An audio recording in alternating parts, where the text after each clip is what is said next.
Kasus penangkapan warga Limo.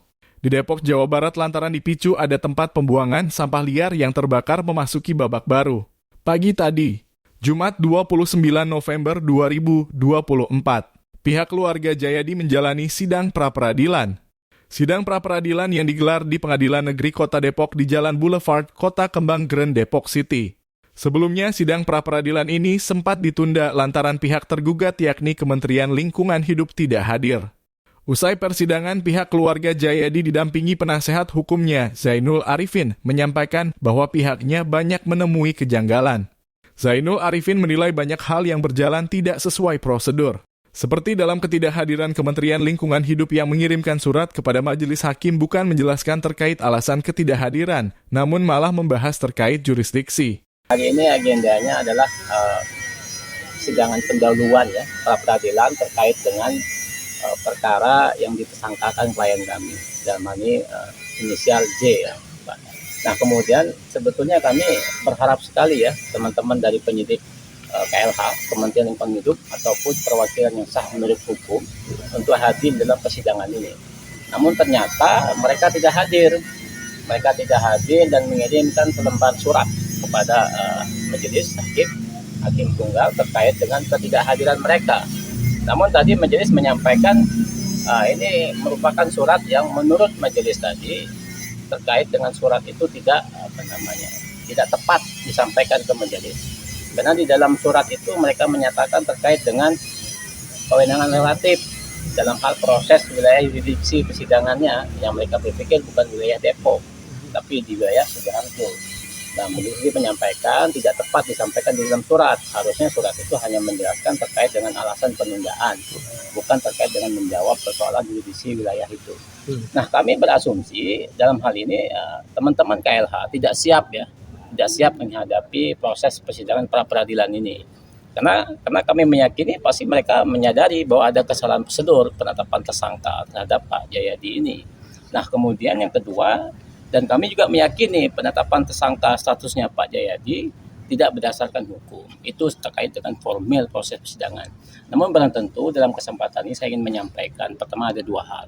Terkait dengan proses terjadinya peristiwa dugaan pidana ini. Kemudian yang kedua terkait dengan proses prosedural penetapan proses tersangka ini. Nah yang pertama, kawan-kawan mungkin di wilayah Depok Limo ini menyadari bahwa proses yang terjadi di kebakaran di Limo Depok bukan hanya kebakaran bulan Oktober, tetapi sebelumnya sudah terjadi kebakaran dan bahkan minggu kemarin sudah terjadi kebakaran. Tetapi pertanyaannya, kenapa kebakaran bulan Oktober itu dibebankan kepada Pak Jayadi terkait dengan persoalan penetapan status tersangka? Yang notabene proses penumpukan sampah yang ada di Lemo itu bukan hanya terjadi 1 atau 2 tahun ini, tapi sudah 15 tahun yang lalu. Kemana peran pemerintah ya? Pemerintah daerah dalam hal ini tidak ada pembinaan dan pengawasan atau teguran terkait pembuangan sampah di situ. Terjadi persoalan, nah ini menjadi by design menurut kita, terjadi persoalan perselisihan lahan. Menurut keterangan dari KLH, lahan itu dikuasai oleh PT Megapolitan, yang sementara lahan sampah itu ada kepemilikannya hak dari Pak Jayadi. Nah ini yang benang merah menurut kami, terjadi skenario penzoliman terhadap Pak Jayadi dengan penetapan satu tersangka, padahal itu adalah proses sengketa lahan. Tapi kami patut menduga ya, jangan sampai teman-teman penyidik KLH ini dimanfaatkan oleh oknum-oknum itu untuk menggunakan alat negara untuk mengkriminalisasi orang. Maka ini penting bagi kami untuk menyampaikan pesan kepada masyarakat Lemo, jangan mudah terprovokasi dan mengorbankan satu orang. Padahal benang merahnya adalah ini perselisihan lahan yang sampai hari ini bukan kepemilikan hak milik, tapi harus dipersoalankan di persoalan hukum mengenai hak milik itu. Tapi kenapa ditarik menjadi persoalan pidana terkait dengan kebakaran sampah? Yang notabene sampah itu kebakaran bukan hari ini terjadi, tapi sudah puluhan tahun yang lalu sudah ada sampah di situ. Kemana peran pemerintah kok dibiarkan terjadi perselisihan lahan? Pak Jayadi ditarik sebagai tersangka. Ini keberatan kami terkait dengan penegakan hukum. Sementara pengelolaan sampah yang dituduhkan kepada Pak Jayadi bukan hanya Pak Jayadi, tapi ada orang-orang lain yang melakukan pengelolaan sampah. Itu kenapa tidak dijadikan tersangka? Kemudian ada perusahaan PT yang mengklaim bahwa itu adalah tanah dia. Kenapa dia tidak jadikan tersangka dan membiarkan proses penumpukan sampah yang begitu masif dan lama? Itu satu. Dan yang kedua terkait dengan persetujuan formil.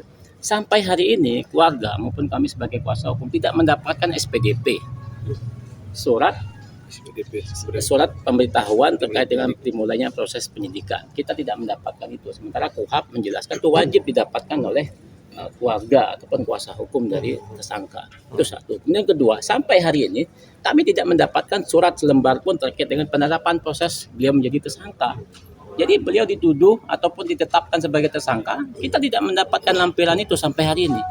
Kemudian yang ketiga, tidak ada surat pemberitahuan yang disampaikan keluarga terkait dengan penetapan tersangka, penahanan, penitipan tersangka. Sampai hari ini keluarga tidak mendapatkan surat itu.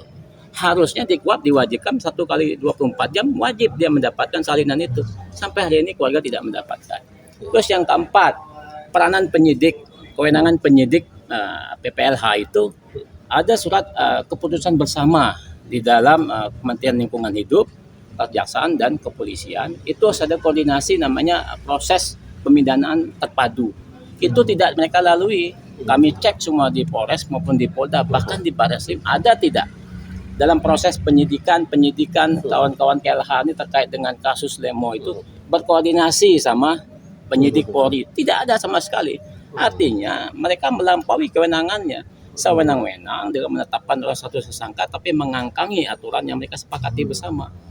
Kemudian yang kelima terkait dengan proses penetapan tersangka, mereka tidak mematuhi terkait dengan penahanan Pak Jayadi, tidak diberi kewenangan Pak Jayadi untuk menunjuk kuasa hukum. Pada saat beliau di BAP sebagai tersangka, kuasa hukumnya beliau mau tunjuk kita tapi tidak bisa. Malahan penyidik menunjuk lawyer lain untuk menjadi kuasa hukum. Nah ini kan pelanggaran terkait dengan KUHP. Nah ada 5 poin ini yang kami persoalkan terkait dengan syarat formil penetapan sah beliau sebagai status tersangka. Tapi sayangnya sekali lagi ternyata mereka tidak hadir dan barang tentu ini ketidaksiapan mereka. Dan bagi kami hal yang wajar, kita tunggu nanti proses ini. Tapi tadi saya sampaikan ke penyidik jangan sampai asumsi publik khususnya kami mengira-ngira atau menduga-duga jangan-jangan mereka ingin memperlambat proses ini, persidangan ini sehingga mereka punya waktu untuk melimpahkan ke proses persidangan P21. Tapi tadi penyidik meyakini ini proses hukum nanti kita bisa percepat 7 hari selesai, dan tentu syarat formal pemanggilan mereka harus memenuhi unsur. Zainul Arifin juga menambahkan bahwa penetapan Jayadi sebagai tersangka tidak sesuai prosedur. Seperti keluarga yang tidak menerima SPDP serta kebakaran yang tidak hanya terjadi pada 11 Oktober lalu, namun sudah terjadi beberapa kali sebelumnya. Keluarga dan kuasa hukum menilai adanya dugaan kriminalisasi kepada Jayadi karena hanya Jayadi yang disangkakan atas kasus kebakaran. Ini yang melakukan kewenangan dari penyidik PNS ini begitu ya Pak? Ya, PNS. Apakah memang bisa melakukan penahanan seperti ini Pak? Ya ini yang menjadi pertanyaan kita. Harusnya mereka melakukan penindakan hukum ya, pro justisia, penangkapan, penahanan, penyitaan dan seterusnya. Harus berkoordinasi dengan penyidik Polri. Kita cek semua itu tidak ada mereka koordinasi. Padahal di KUHP diaturkan, malahan di pasal 92 Undang-Undang Lingkungan Hidup itu diaturkan terkait kewenangan mereka. Dan plus surat keputusan bersama antara Kementerian Lingkungan Hidup, Kejaksaan Agung dan Kepolisian Republik Indonesia tahun 2011 itu ada penindakan pidana terpadu. Artinya koordinasi itu tidak mereka lakukan, maka kita persoalkan di. Berarti menurut pandangan hukum penasihat hukum dalam hal ini penahanan Pak Jayadi semestinya ini bisa patut diduga ini cacat formil, ya. Maka kita minta dibatalkan status penahanan. Kalau untuk masalah penyidikan silahkan penyidik lingkungan hidup. Ya, tapi untuk melakukan penahanan semestinya harus koordinasi dengan pihak kepolisian dalam hal harusnya begitu. Bang, penegasannya Bang, apakah ini ada upaya kriminalisasi Bang? Ya jelas, maka tadi benang merah ya. Sebetulnya gong besarnya benang merah ini sengketa lahan. Jadi pihak Megapro, PT Megapolitan ya, yang kata menurut Kementerian KLH itu haknya milik PT Megapolitan, itu menguasai lahan sampah tersebut kurang lebih ya mungkin hampir 21 hektar ya. Di dalam wilayah kawasan sampah itu ada miliknya Pak Jayadi. Nah ini kan persoalan sengketa lahan yang sampai hari ini hak kepemilikannya bukan punya siapa-siapa. Maka penting untuk diluruskan benang merahnya. Maka dari itu jangan sampai proses penegakan hukum dilakukan oleh kawan-kawan KLH ini serat dengan kepentingan menggunakan alat negara untuk mengkriminalisasi orang. Makanya warga dan keluarga datang tidak terima terkait dengan status tersangka ini. Kenapa? Karena persoalan sampah ini bukan hari ini, tapi udah 15 tahun, 20 tahun yang lalu. Kemana peran dari pemerintah daerah dan kemana peran dari PT Megapolitan? Kenapa tidak dilarang? Dan kebakaran bulan Oktober itu, kebakaran besar itu, pemadam kebakaran memadamkan lokasi itu nggak bisa karena di portal, sehingga mobilnya nggak bisa masuk. Nah ini persoalan sehingga apinya nggak bisa dipadamkan, dan bahkan minggu yang lalu terjadi kebakaran menurut keterangan saksi di sana. Artinya kan nggak menyelesaikan masalah itu. Dari pengadilan sendiri seperti apa bang tanggapan? Ya saya rasa normatif ya. Jadi kita pun minta waktunya dipercepat tanggal 6, karena kita khawatir nanti kalau waktunya terlalu lama, teman-teman penyidik ini mengejar waktu dan melimpahkan perkara ini ke PN.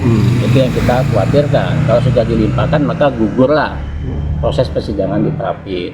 Maka harapan asumsi dugaan-dugaan kita tadi majelis meyakini nggak apa-apa karena posisinya di Sugiharto, maka memerlukan waktu hukum acaranya 2 minggu, berarti tanggal 13. Dan kita menghargai itu ya, semoga aja asumsi kita tidak benar, dan berharap tanggal 13 mereka datang langsung peng hari itu sudah mereka proses pembuktian dan seterusnya gitu. Sementara itu, Dina Marina, istri dari Jayadi, warga Limo yang ditangkap, meminta keadilan agar segera dibebaskan suaminya yang tak bersalah dalam kasus kebakaran TPS liar di Limo. Kami dari pihak keluarga, saya istrinya, saya tidak menerima atas tindakan terhadap suami saya, dijolimi seperti ini. Saya perlu keadilan, itu aja. Saya minta pada Presiden sama Wakil Presiden, tolong bantu kami rakyat kecil, mohon keadilannya, itu aja. Saya terima kasih warahmatullahi wabarakatuh. Astagfirullah. Allahu Akbar, Allahu Akbar, Allahu Akbar.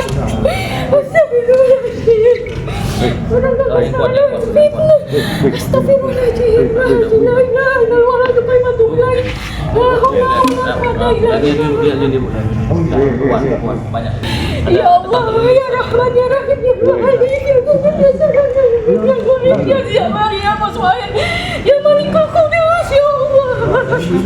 Panjang, nggak boleh. Udah. Mau gak ada keadilan? Astagfirullahaladzim.